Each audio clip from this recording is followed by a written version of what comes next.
Welcome back, everybody. We are going to give you an update that you've all been waiting for I think a couple months. I mean, my goodness, it's been a long few months. If you haven't seen the last video, please click up here, and that's going to show you that we have a contractor. Dance party! All right. The other thing that we do have is we have an idea of what we want to do with the house. So we have those plans pretty much set. We have a bank that's going to fund the project finally. And the most important thing that we are sure of right now is we have a permit, an actual permit. And if you haven't seen what Puerto Rico permits look like, well, I'll put an image of the screenshot of what it looks like right here. I'll be blurring out some of the vital information like the number. But it's important to note that if you want to get a permit for your land and you're trying to do this type of project, you're going to need an architect that's going to help you pull a permit. You're also going to need a GC that's going to be able to mount the permit on a 2x4 weatherproof board, and they're going to plaster that thing onto your site. So if you are nervous that your neighbors are going to know your name or anyone else on the island is going to know your name, good luck with that. Yep. Put the money inside an LLC, and then it'll say the name of the LLC. In our case, it's just our name. The project is, we're running it, so it's going to say our name on it. So if you're really interested in to know where the house is going to be, just drive up and down the hills in Puerto Rico, and eventually you'll find the permit. So that was really good news that we just got this week. And the other thing that we did a couple of months ago was we dealt with some water issues, making sure that we can get water to the land. So if you haven't seen that video, click up here.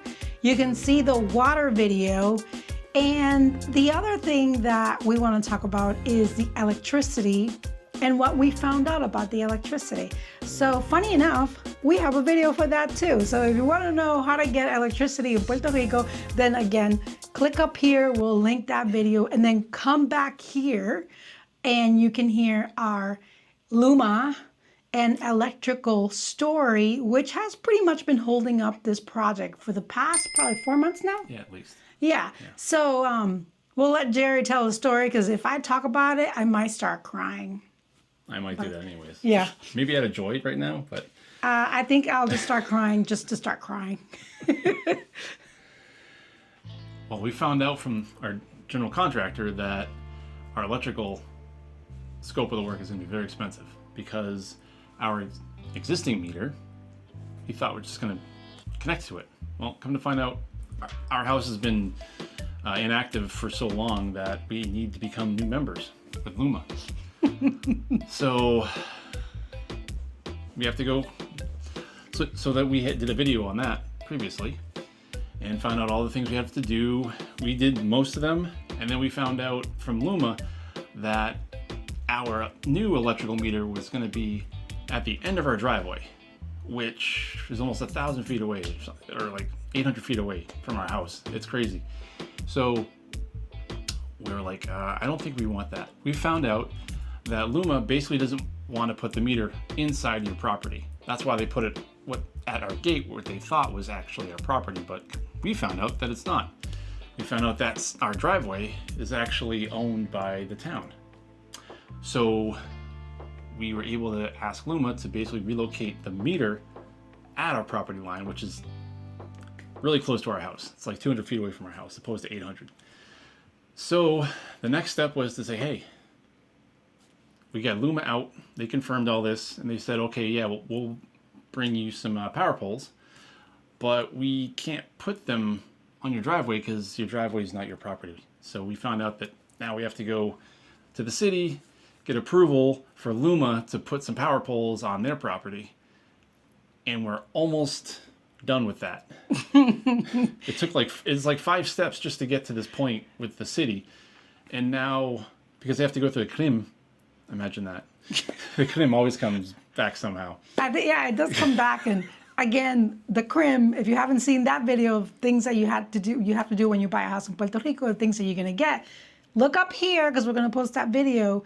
And if you don't pay your taxes, which is the cream, and you don't know what your property line is, which is the cream, and you don't know what your property identification number is, what's your catastro number, then you can't get, which is the cream, you cannot do anything in Puerto Rico. So if you're going to get a property, a piece of land, whatever, that you want to buy, something, real estate in Puerto Rico, if it does not have a cream or a catastro number, do not buy that piece of property. Walk away. So back to our electrical story. Where are we now then? Are we there? No. It's funny because we get to all this point and we're at the cream office and the town gave us this little piece of paper, a voucher to say, hey. It's called an endoso, by the way. It's an endoso piece of paper. And so the town is okay with our request to put the power poles in the property. So now we have to go to the CRIM to document it. But they won't document it unless we pay a fee because now they can check all of our back taxes and say if we're like, we owe money, then they're going to deny everything. We have to start all over again. I'm like, oh my gosh. So we pay everything, by the way. Everything's paid. Our cream is paid. Everything's paid. We don't owe nobody on anyone in Puerto Rico. So the good news is we're almost there. Yeah, I'm going to put a party dance party. No, it's a dance party. Every time is a dance party. So we are so there. And now we just need Luma to come back. And give us the estimate on their side, and then so our electrical contractor can update their quote, and then we can say, let's go. Look at the bill. Yeah. We're going to look at the bill and probably die. I can't believe it that after almost 2 years, we finally are going to get to build this damn house. What's the next step after this? Well, hopefully over the next couple of weeks, we'll give you a couple of other updates, make sure that the Luma is coming, that they're going to do that work, and we're going to close on our loan, and we should be starting with the project yesterday. In the background, we've pretty much done everything else that we could possibly do. We've even picked out windows and doors. Can you imagine? They're actually all going to be metal, by the way, and they're hurricane proof, so we're there. Hopefully we can celebrate Christmas next year there. We're just crossing our fingers that all of this keeps moving forward and that we're going to be able to document the whole thing for you. So what are we going to be documenting? Well, hopefully we can go out there. Jerry's going to go out there once a month. I'm going to go out there once a month. And in between, we'll have our workers, AKA my mom and my uncle and everybody else, do filming so that you can see what's going on, so that we have a full record of the project. The other thing that we also have that camera. Yeah, we do. We have a camera. And I'm going to put an image right here. So hopefully that video is showing you can enjoy the sounds of Puerto Rico at night. But we do have a camera. It's live. And if you want the link to what camera that is, leave some comments below and we'll link the camera. But it works really well, and you can even talk to people on site, which is pretty cool, and you can actually rotate the camera.